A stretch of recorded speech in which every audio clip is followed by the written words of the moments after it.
the end of Long Island, some 100 miles east of New York City, lies the township of East Hampton. Stretching from Montauk Point westward for 25 miles, the town consists of the villages of Montauk, Amagansett, East Hampton, and the hamlet of Springs.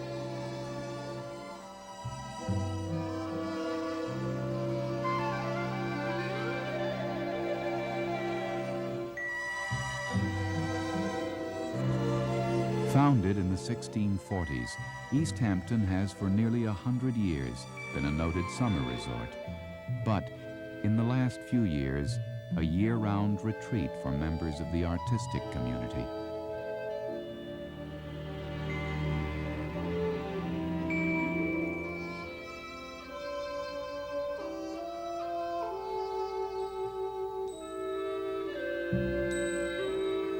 Here is a town reflecting a 19th century lifestyle, suddenly faced with all the pressures that have surfaced as we near the end of the 20th.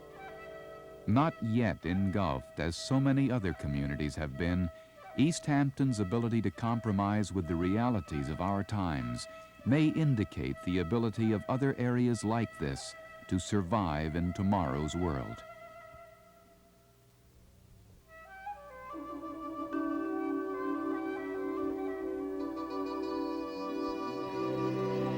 Let's join our host, Robert Allen Arthur, and visit a sense of place. This is the town that I've known for nearly 25 years. The business section of East Hampton Village lies straight ahead. Last summer, on a busy weekend, 1,500 cars an hour were clocked at the intersection of Main Street and Newtown Lane. And we're told that even 600 an hour will cause traffic jams. Yet, they keep coming. Here's the Guild Hall, the cultural center of the community. Over the years, the Guild Hall, a non-profit establishment, has been supported partly by community and partly by public funds. In its theater and galleries, year-round, one can see the best of the local creative talent on exhibit and in performance. Director of Guild Hall, Inez Whipple, has for some 25 years seen the expansion of the artistic community, and to give proper credit, been surely instrumental in promoting that growth. There's something in the atmosphere here that nourishes the creative spirit. Now, probably even more than in the early days. This is kind of the last spot on Long Island that seems relatively untouched. And there's something in this atmosphere. There's a certain color to it. There's a certain beautiful misty quality to the air on certain days. The skies have an unusual quality. And again, those stretches of green, which you don't see much anymore. Further, I think that the artists today come for another reason. I think they find, they interact with the other creative people that come. They find their peers here, whether these people be writers or poets or composers, and we have many of all here today. The Montauk Highway leads through East Hampton. Along this tree-lined roadway can be found the graceful pre-revolutionary homes of families whose roots in East Hampton go back for generations. Some of the houses have recently been acquired by wealthy newcomers, and so it goes. In the center of town is East Hampton Village. Much of the business is seasonal, depending largely on summer trade. Many artists live just north of East Hampton Village in the once serene former farm and fishing community of the Springs. It's possible that the artists who arrived here in waves during the late 40s and early 50s were attracted by the Springs' bucolic qualities. But it's also possible they came because living was comparatively cheap here. No longer the case. In the past 15 years, helped along by developers, land values have jumped tenfold. The star of the area, both in life and in death, was and still is Jackson Pollock. whose painter wife, Lee Krasner, now divides her time between here and New York. The Pollocks bought their old frame house on Fireplace Road in 1947. But even before their arrival, Harold Rosenberg of Neck Path was an interested observer of the local art scene. Now art critic for The New Yorker and a professor at the University of Chicago, Rosenberg tells of the pre-1940 art scene and the developments that followed. I came out in the spring of 1943. That was during the war. There wasn't any scene, really. There had been, and were still a few surrealists among the group that had fled from France when the Nazis took over.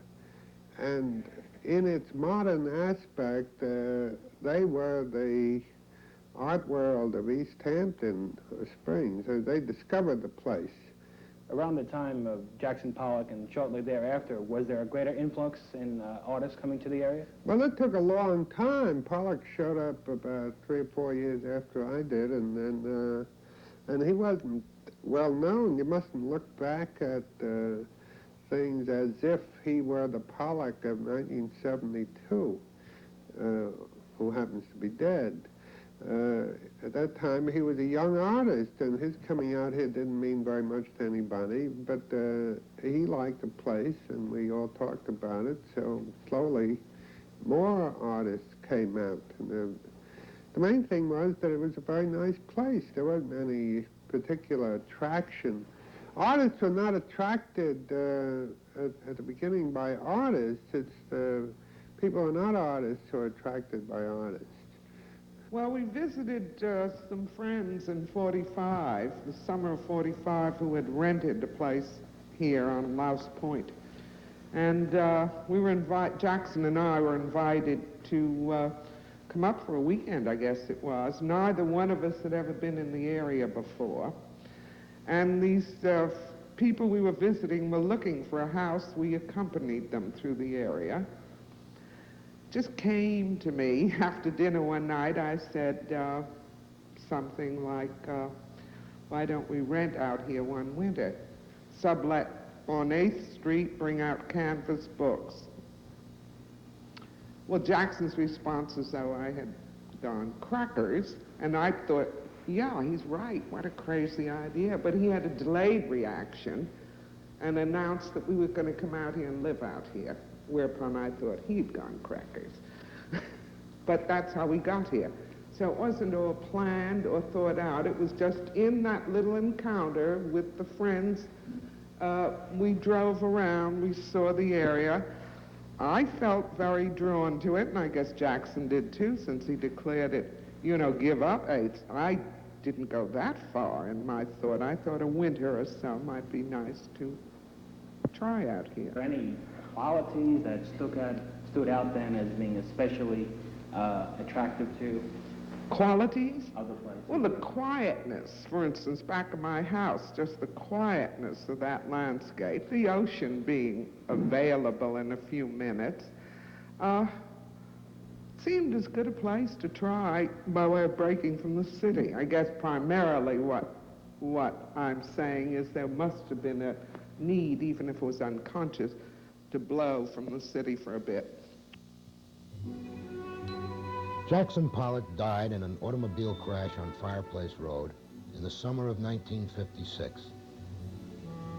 He's buried in the Springs Green River Cemetery, his grave overlooking the final resting places of Ad Reinhardt, writer A.J. Liebling, artist Stuart Davis, as well as several generations of Millers, Bennetts, and Kings. Directly across the street from the cemetery is the home of Willem de Kooning, now America's most celebrated artist.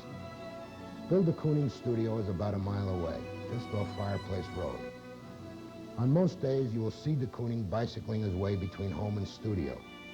He no longer drives a car, but is chauffeured wherever one is needed. I don't know. I think that probably people like Pollock and de Kooning came out here to paint for not dissimilar reasons. I don't think that they came to get away from New York. It was a reasonable place to live at that time. I mean, one could get a house with a barn that you could make into a studio for quite reasonable sums at that time. And I think that when abstract expressionism was truly germinating in New York, for figures like de Kooning and Pollock, my impression, and of course they've never said anything to this extent, I think they had to get away from New York in order to really paint their thing, you know, to really find out what it was about. I think when a painter finds himself in a strange kind of image, he doesn't quite understand what he's doing himself, you know. And perhaps that's what it was about. But I don't think it had anything to do with the sea or the potato lots or anything of that sort. I agree with Balcom. I don't see any connection. I know personally numbers of new painters who came out here who I know do not like the country. Mm-hmm. They came for several reasons. One, to get away from the heat of New York, or negative reasons, like you say. They just didn't like New York anymore. Or their friends were coming here. Huh? Or their friends were coming There was a here. social... That's the leading cause, actually. Yeah, That sort may be of the flocking main there, reason. herding tendency. Everybody's going there, so Yeah, yeah. it's an art colony. Yes. 4 local painters who recently exhibited in a Guildhall art show: Sheridan Lord, Jane Freilicher, Balcom Green, and Ralph Carpentier. Somehow, being out here, I found all of my training, and I studied with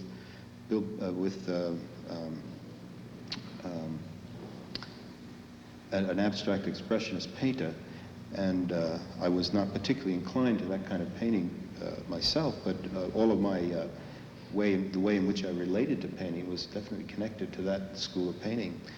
But as I began to find myself and began to struggle through that battle of who the hell are you and what are you painting for and why are you painting what you're painting, somehow the beauty of this place and the lifestyle that this place somehow imposes on you as an artist helped me form my own particular image.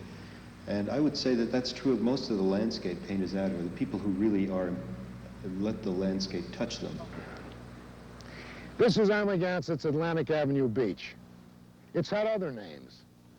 Off-Broadway, Martell's, Asparagus. And during World War II, it was the home of the exiled Surrealist painters. Later, the artists were followed by writers and actors, many of whom were in the New York show business scene.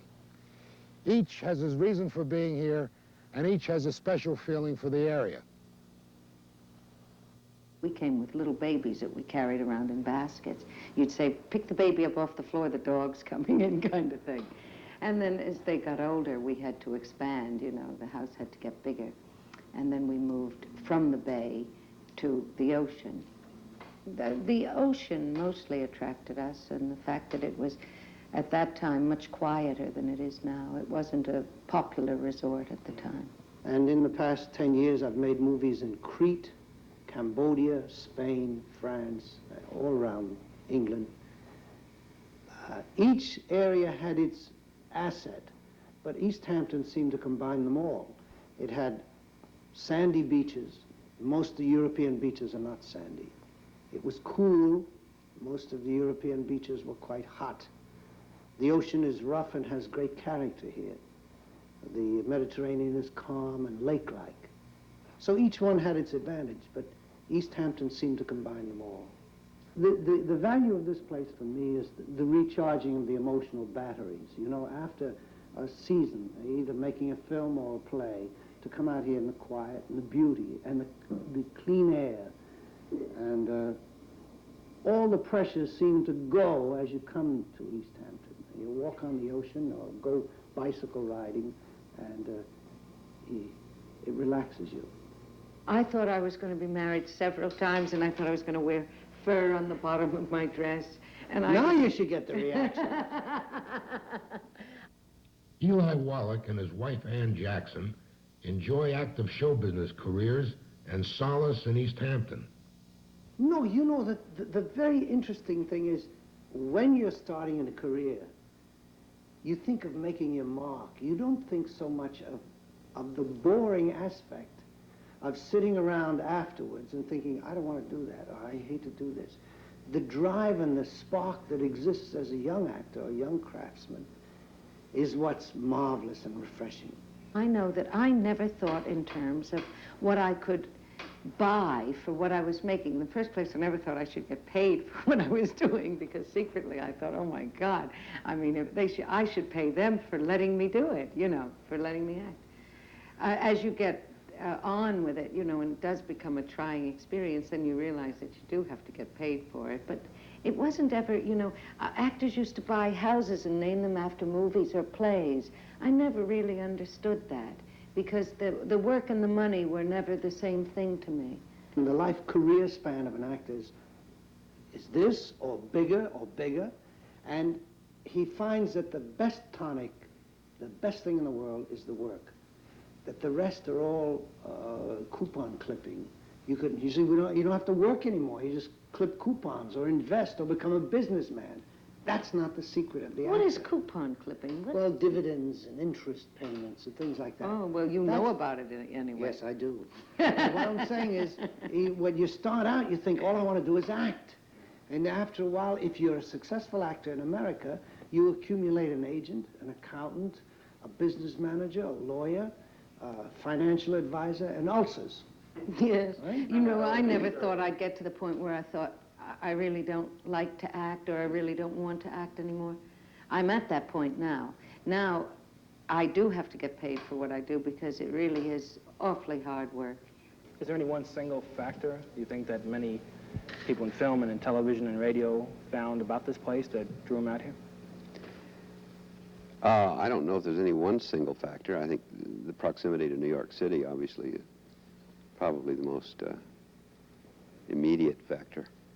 The ability to get in your car and drive out a couple of hours and get away from the hassle is a great attraction to all of us. Acting is something that always came easy for me, and I suspect it was a line of least resistance. It's popular for a lot of actors to go into great long detail about why they went into the theater. And I'm sure in many cases it's quite true that there was this great kind of creative calling, but I'm not sure there aren't a lot of people like myself who went into it because it was a line of least resistance. I found out when I was in the first grade that if I volunteered for the class play, I wouldn't have to clean the erasers after school. So I learned early that it was, in a way, an evasion. It was a way to evade things that were unpleasant if I volunteered for the play. And it was something that always came easy. So when I got fired as a newspaper man, I think I just looked and thought, well, it was something I was interested in. And I thought, well, I'll give it a try. I remember saying to myself, if it doesn't work out in 3 or 4 or 5 years, I don't intend to sort of sit around waiting for the phone to ring forever. I'll get onto something else. And I, at the time, thought that I'd probably go into writing. But happily, gradually, over the years, I started in New York and I started in the theater. And every year seemed to get a little bitter. The early years were quite fervent and pretty hungry. But that's all part of the early struggle. And in those days, it was considered very exciting when you're a young artist starting out. It's part of the dues you pay. Cliff Robertson and his wife, Dina Merrill, make East Hampton their home. Cliff's career took on new dimensions when he won the Academy Award for his performance in the film Charlie. Well, after you win one of those Oscars, they descend on you with these scores of scripts. And I was shocked to find how much money they were offering. And it's a great temptation to grab one of these things. But looking at them closely, I realized that essentially they were all the same kind of commercial tomes that I'd been doing before Charlie, B.C. So I decided after Charlie that I would never get back on that treadmill of mediocrity. And the only way I could do it, in this case, was to go out and do my own. Strangely enough, the scripts that were coming to me were very commercial, but they were not films that I wanted to be a part of. So I just took a page out of Mohammed's book and went to the mountain, as it were. and it seemed to work, and that's what I'm going to do for the rest of my life, I hope. Maybe just direct sometimes, maybe just act sometimes, and maybe just write, or sometimes maybe do all three. My name is Craig Claiborne. I formerly wrote for the New York Times. The subject was food and restaurants. I'm living in East Hampton because of this man who you see behind me, Pierre Franey. He's one of America's greatest chefs and was formerly chef at Le Pavillon restaurant in New York. He came out as chef and years later persuaded me to come out and join him. I left New York because I couldn't stand the pressures. It was too much of a pace. I was in a position, happily, that I could come out and live in my home. I love the Hamptons because we find the greatest food, the greatest produce, I think, in all of America out here. Today for lunch, we're going to have a striped bass out of the local waters. We're going to have strawberries that I picked myself this morning at a place in Amagansett, which is a village close by. And it's just about paradise. Well, I was born in Mississippi. I grew up in a boarding house. My mother was a great cook, and I spent a great deal of my time as a child in the kitchen cooking. While other people played baseball and football, I was wielding a spatula and holding a saucepan. It was as simple as that. Some people like to play golf, some people like to play tennis. I have a passion for cooking. It's been a permanent part of my life as long as I can remember it. Cooking is very much of one of the greatest hobbies in all the world, because at the same time that you are doing something that gives you great pleasure in manipulating your own hands, you're also doing something that's a labor of love, really, and you're doing something to give pleasure to someone else.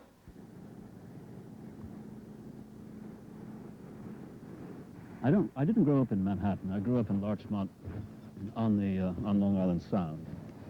And I've spent most of my life living by oceans. My family had a house in Palm Beach.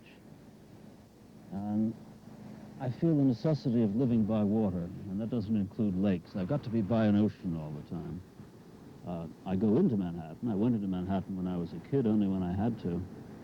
And though I do keep an apartment in New York, I get out of it as quickly as possible. I like to live by the sea.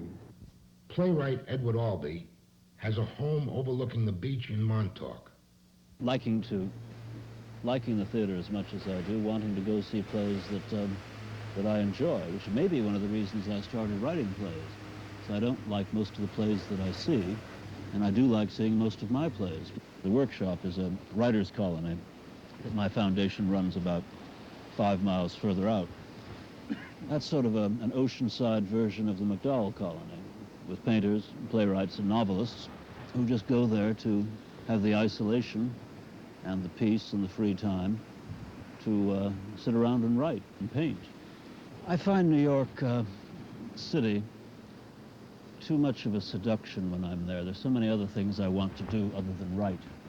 And I'm a very undisciplined person. If I'm trying to work in New York, I welcome the telephone. I welcome having to go to a business meeting. I welcome the fact that there are movies playing and plays about to open and art galleries and things like that. Fortunately, in Montauk, self-discipline is a little easier. The main reason that we came out here was, first of all, we found it beautiful. We came out here for a couple of summers, and then at the same time we were finding New York intolerable, so we just came out and stayed on a full-time basis. Now we live in London part of the year, and here during the summers, I find I have to have both. You know, my artist friends are self-contained. They can do the whole thing here, but I need blocks of time where I can write, which is why East Hampton is valuable for me, because I can sit here and do my work. Tom Paxton and family split the calendar year between East Hampton and London. I studied to be an actor, and I even took a degree in drama, and I gave it a good shot. I was in quite a few plays. But I found that, you know, I might be able to do that competently, but it wasn't my thing. I think I was more egocentric about it. I wanted to make, and I didn't want to say someone else's words. I wanted to write the whole schmear myself, and I had played around with scribbling this and scribbling that and drawing this and drawing that, and none of that fit, as much as I might enjoy it.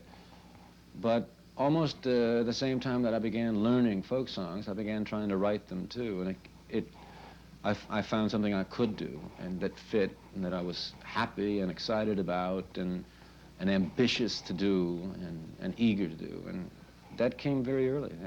I was, I guess, in my last year of college.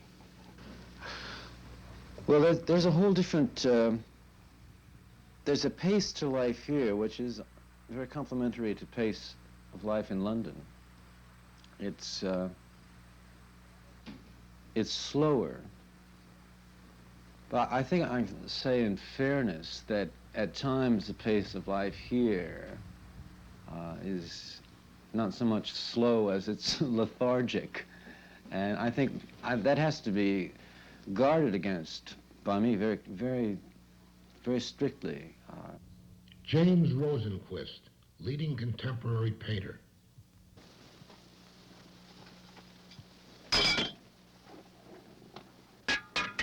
People usually ask me where do my ideas come from, and they say, how can you live out here where it's so beautiful? And I've been living here about 6 years, and I've been waiting for ideas to happen, and I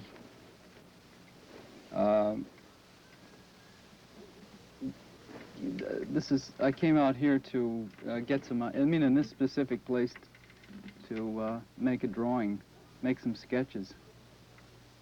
And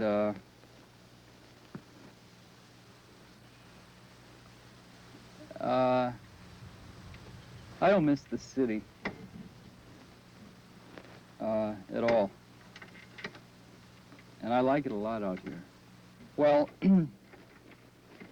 before I moved out here, I was thinking of moving out, living up in the country in New York somewhere, but what I really like is about 13 miles away from here is the 12-mile limit. It's the ocean is about a mile away, mile and a half, and Long Island's very flat, and it doesn't have any mountains, but there's a deep drop-off right about a mile away, and I like that. I like the ocean.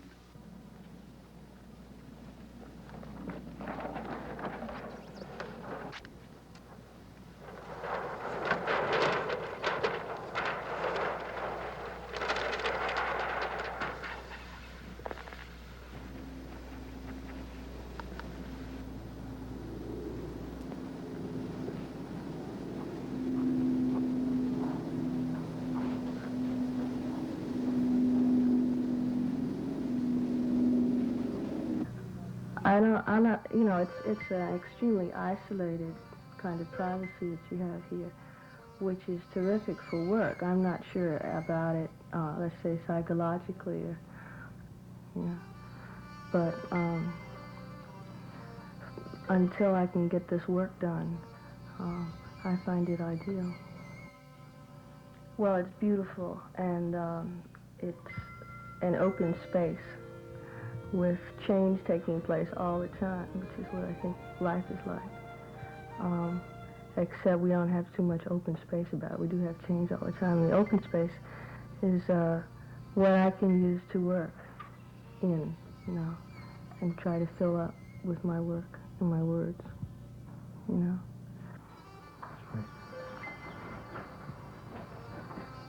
I don't think of this situation here as an escape in any respect. I think of it as a very forceful way to confront yourself and say, okay, you have any distractions anymore, you have no more excuses, and you put yourself literally, if you're a writer, on the line, and you say, okay, what are you going to come up with, and is it going to be worth anything to anybody else? And out here, when something does happen that really is quite threatening, to everyone and to all the living creatures here, I find that that's a very good experience to have again and again. Keep it in mind. Well, aesthetically, you could say New York characterizes itself by a cacophonous experience, whereas out here there is a more relaxed, open, available sense of being available to others and to nature, whereas in New York the sense is that you must enclose yourself. Sense is you must enclose yourself and keep yourself strictly within certain areas to maintain your sanity and your function in New York. Well, how it reflects itself in your art is another question. As I said earlier, you cannot have a one-to-one relationship. You don't think in terms of one-to-one relationship. The fact that I live out here doesn't mean that I've completely abandoned my sense of New York. I've brought my sense of New York into East Hampton. And how I can learn to bridge the differences between East Hampton and New York is part of is really being worked into the poems themselves, really. I'm seeking for some kind of a synthesis. I know I can't turn my back on New York, and I can't laugh this down either. So I have to find something that organically constitutes my appreciation of both areas. And the poetry, while it deals with nature, at this point, a good deal of my poetry deals with nature at this point, its rhythms are rhythms that reflect my New York experience. I love the landscape. I love the flat lands, the fields that terminate at the sea. That's a sort of landscape I've always loved. I like the low skies. And I love the people. I love the combination of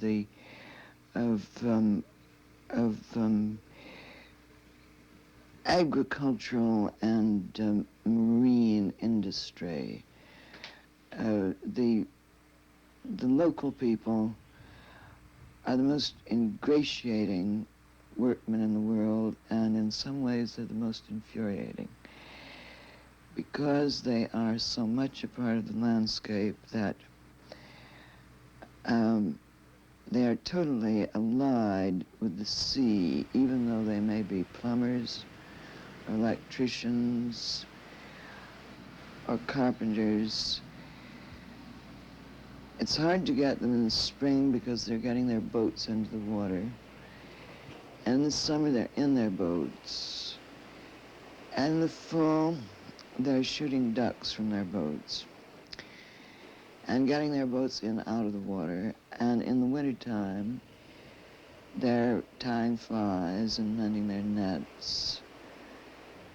Jean Stafford, Pulitzer Prize-winning writer and widow of journalist A.J. Liebling. I am fond of saying that I write for myself and God and a few close friends. I hope that my close friends' name is Legion, but I don't write for any. I don't write for any, and I don't know who my audience is. I just want to write.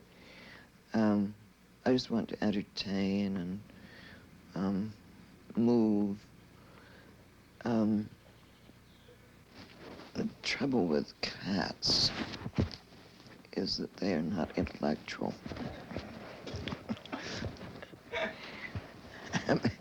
But that's also one of their great charms. Well,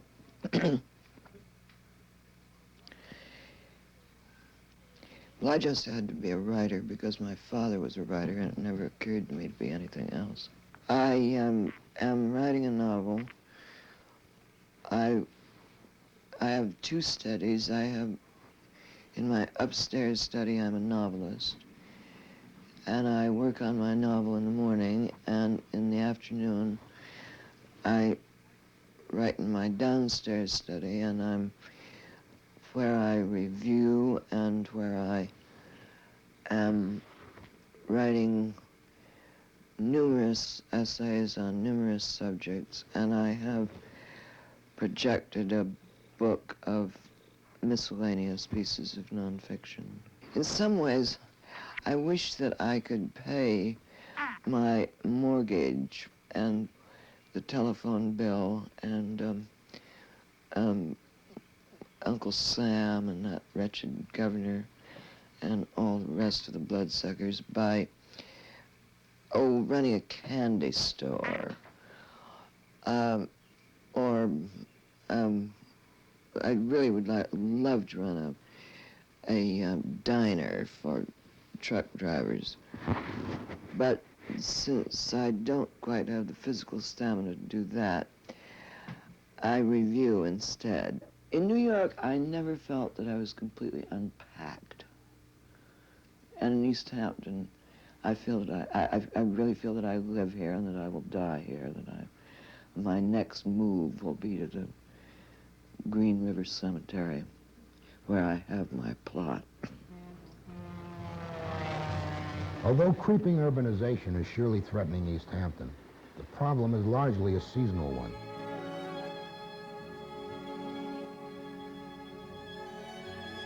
Between Memorial and Labor Days, the summer population dwarfs the year-round census. Economically, the real estate interests, motels, shops, restaurants, and local artisans depend mostly on the summer months to make their livelihoods. Just behind me is Amagansett East, which is a jazzier name for an area that used to be known as Beach Hampton. Most of these houses have been built in the last 10 years. And during the summer, a lot of them are rented by young singles who come out here in groups. In spite of local laws, largely ineffectual, designed to prevent group rentals. Are these young people in themselves a problem, or are they a symptom of another problem, even greater? I think East Hampton, for me, aesthetically, is an incredibly peaceful place. You know, there's a sense of country, and there's the beach, and there's a fantastic sense of freedom. You know, it's a lovely atmosphere. You're away from the city.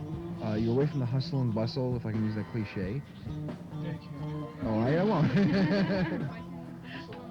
It's a lovely country-type environment where you can just let yourself go and do what you want, when you want to do it, and how you want to do it.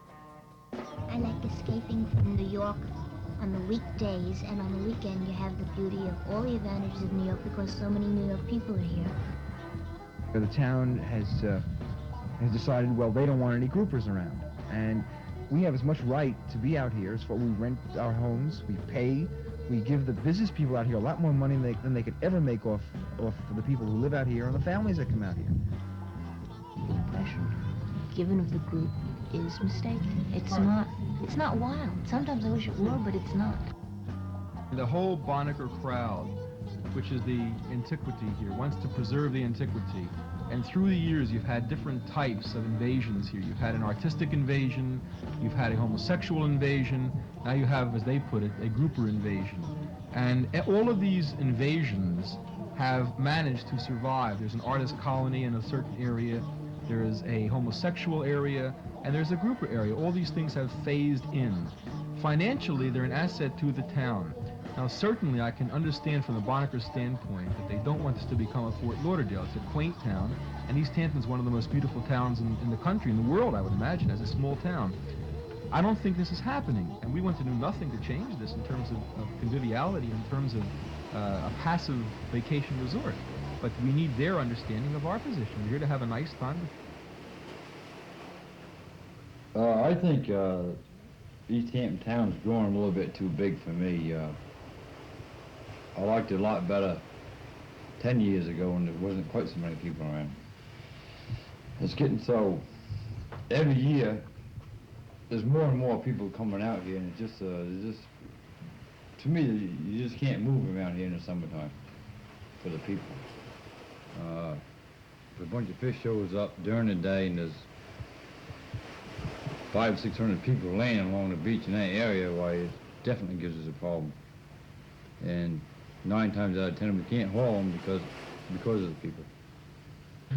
If the occasion arises that a bunch of fish make up right offshore these people that's saved their money for a 2-week vacation on the beach, and you can imagine now, 2 trucks, a big dory and a trailer comes zooming down there, you're going to get static. And the more population we have in this area, and we're going to have more and more of this. As much as the commercial fisherman has been belittled in a lot of his thought and ways, I think he's intelligent enough to cope with the situation the way it is right now. But I don't know how much longer he can cope with it. Well, things have certainly changed, and in my opinion, not for the better. I mean, that's happens to every place. When some discover it, more come to summer resort. I've never liked resorts, some resorts at all. I suppose what I liked about it was to get away from crowds of people and summer people. And we can't escape that very much longer. What's happening here, I think, for myself, and I think Sherry too, is that we feel that our subject matter is being destroyed by forces that are beyond seemingly anybody's control. After all, a farmer finds himself with his back to the wall and owning large tracts of land that can't be turned into potatoes, particularly in a lucrative way, so he's got to do something with it, you see, and politically not too much is happening to help him resolve that problem or to preserve what's here. And as a year-round resident, I find myself deeply embroiled in all sorts of community actions that are trying to save it all, my wife and myself. But I feel very desperate about it. Somehow, even though the landscape is being destroyed, and maybe one can still paint it, I don't know. But I don't think I would want to ever paint housing developments as you find in Nassau County, you know, something like that. I mean, that to me completely turns me off. You drive down the expressway and you look at this and you think, God, it's subhuman. It isn't even interesting as forms. It's just ugly, you know. Well, you don't like it. You find yourself being absolutely awful about that, thinking, well, why are they coming? You know, of course they But should I'm sure that when we originally came, someone thought the same thing. Yeah, what are we doing here? What are they doing out here? I think if you have a strict coding, that is, you do things with taste. The Ladies Village Improvement Society here is a strong organization, and the trees and the streets are well taken care of. What this area has done quite well, though, is keep out the rising motels, the condominiums. It hasn't become Miami Beach in the sense of these big hotels. Or suburbia, which has happened with most of the places close to the city, and it's unavoidable. I mean, I don't know why anybody would want to live in the city unless they had to. Well, I think East Hampton's unique, at least it has been for the last 20 years that I've known it. I think it's losing some of that unique physical charm. It's the old Walt Whitman Leaves of Grass country originally. It's retained it. It's desperately tried to retain it, but it's losing. And it's losing, of course, to people. I don't think most of us came out to avoid people, but we came out for a kind of a Walden's Pond, a kind of a place where people, when they were here, lived quietly, and if they worked quietly. But with the influx of so many people, it's becoming disquieting. There are too many people now, too many houses. I came out here partly to be by the ocean and partly to get away from intrusion, partly to get away from being surrounded by too many people. But the population does increase, and this is an especially lovely area to live, and so I suppose I can't be too offended that most people want to live here. I think what's going to happen in Montauk, once in Albany they pass the legalization of gambling, from what I can tell by the types that are buying up an awful lot of the land in Montauk, Montauk is going to become the Las Vegas of the East. I'm pretty sure of that, which is fine in one sense, because one of my fondest activities is winning at the roulette table. But that will happen 4 miles further out in the town, and that won't bother me too much. I suspect that one of the laws must apply out here. The place is too beautiful, too ideal in every sense, and therefore it must automatically draw to it people and situations that want to destroy it. Well, a lot of the fears about summer invasions, et cetera, smack to me of I've got mine, and everyone else stay away. That bothers me too. The nature of the invasion does bother me because it's all very well to do. They're building a lot of very expensive condominiums now that don't look very good and are very expensive and are bringing a lot of very privileged people. Well, fair enough. But I just don't think there's being any provision being made for low-cost housing. I just don't want to see this turn into some kind of ritzy suburb or something. I'd like to see all kinds of people here, and I don't see any provision being made for that. Well, I would say more and more in my few years down here that I see one of the differences between us and the town authorities, the natives, or whatever you want to call it, or my point of view anyway, is that I am very strongly in favor of having the authorities do nothing in general. Well, I mean, they should put out fires, let's say that, and educate the children and so on, but in general, do nothing. For instance, this is the whole ecology thing. I mean, you know, don't develop land, don't do things. But specifically, we've had several issues here. This Beale ladies' home, that kind of the relatives that they were so obsessed with cleaning up, you know, and it's all overgrown. It looks like a jungle. I think it looks absolutely marvelous among all those well-trimmed lawns up there on the expensive district. But anyway, they insisted on inspecting it for health and so on. I don't see why, if people want to live in a rather sloppy way, upper-class Tobacco Road way, I don't see why they shouldn't be allowed to. I haven't seen any great amount of, you know, development here. You see some along the Montauk Highway, but I'm always impressed with the tremendous amount of completely empty space there is. Everett Rattray, born here and editor of the East Hampton Star.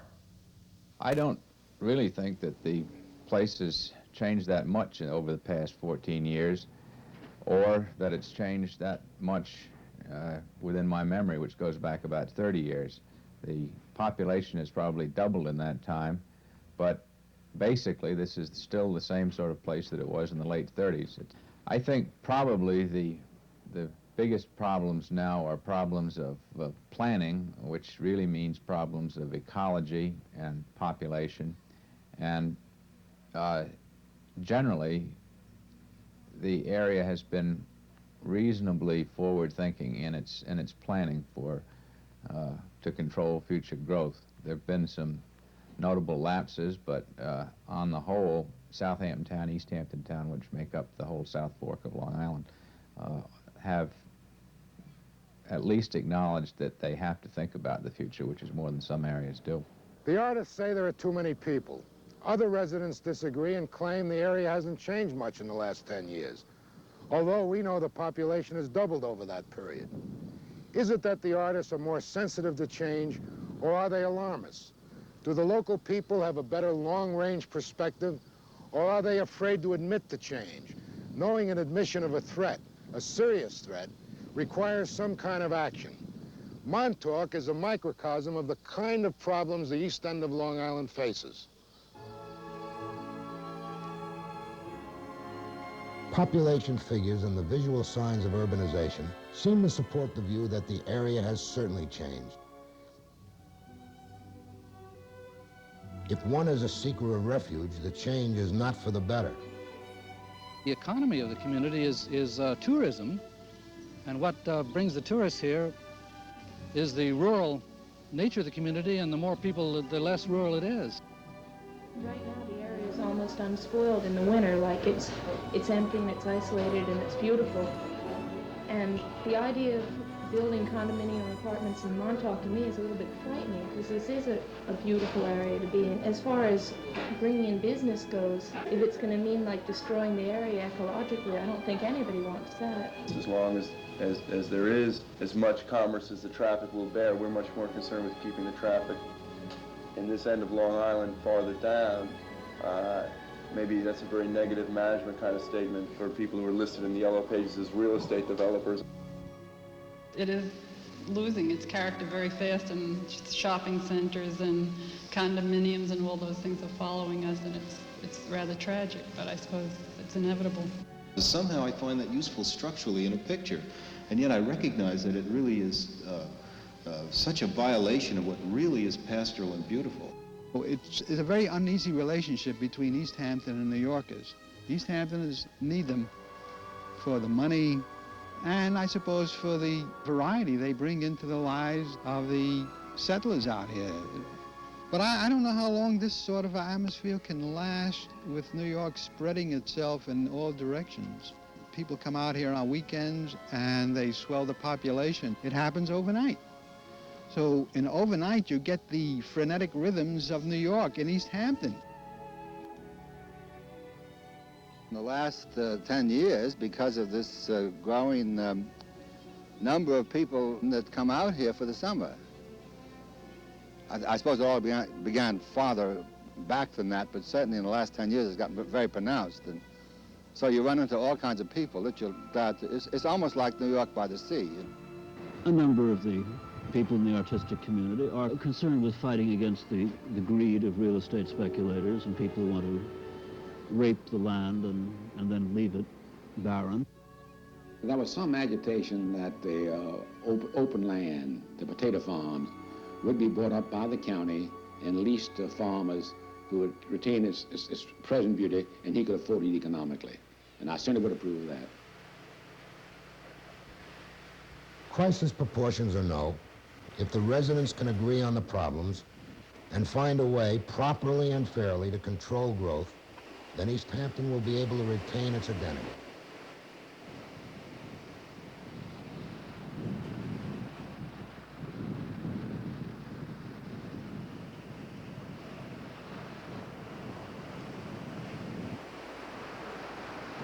But whatever happens in East Hampton town, environmental and aesthetic concerns must be balanced against rampant commercial interests. And not just here, but everywhere. Because while East Hampton may be unique, it is by no means alone in its problems. The urban and suburban ills that infect our entire society are being felt here as well as everywhere else. The problem for all, and not just us in East Hampton, is can we embrace change for the better while resisting change for the worse? Or to put it in another way, can our world still afford its quiet places, its places of refuge and beauty?